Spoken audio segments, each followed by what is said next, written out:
Ciao, sono Piero Careddu, mi trovo oggi qua ad Usini per raccontarvi un pezzo di storia dell'enologia sarda.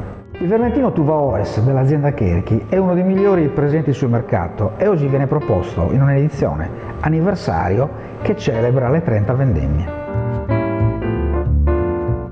Un vino complesso, espressione di longevità, è realizzato da una cuvée delle migliori annate. Per un vino di così grande struttura ho creato un piatto legato alla tradizione e al territorio. Andarinos di Usini con filetti di triglia e asparagi selvatici nella loro crema. Gli andarinos di Usini sono una delle paste più autoctone e territoriali dell'intero bacino del Mediterraneo. Per realizzare questa pasta occorre una grande manualità perché raggiungere questa forma ellittica è un'operazione molto difficile e lunga.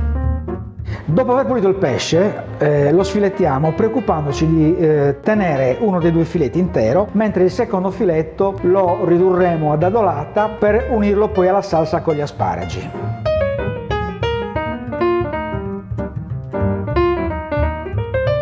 Tagliamo gli asparagi a taglio medio e li saltiamo insieme alla dadolata di triglia con aglio in camicia e poco olio extravergine d'oliva. Il filetto che abbiamo lasciato intero lo rosticciamo in padella antiaderente con poco olio molto caldo. Quando sarà dorato spegneremo il fuoco e completeremo la cottura con il semplice calore della padella.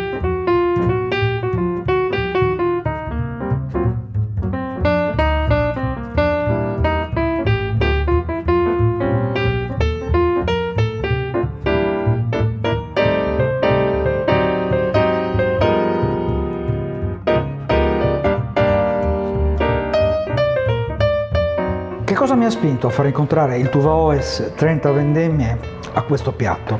Innanzitutto le caratteristiche del vino, che sono caratteristiche di una grande avvolgenza aromatica al naso, e poi tutta una serie di sfumature di morbidezza e di rotondità al palato che necessitavano di un piatto intanto dai grandi profumi e poi una marcata sapidità che ci è data dalla triglia e una tendenza marognola regalataci dagli asparagi selvatici di Usini. Un grande vino, espressione di questo terroir, abbinato a materie prime del territorio. Salute!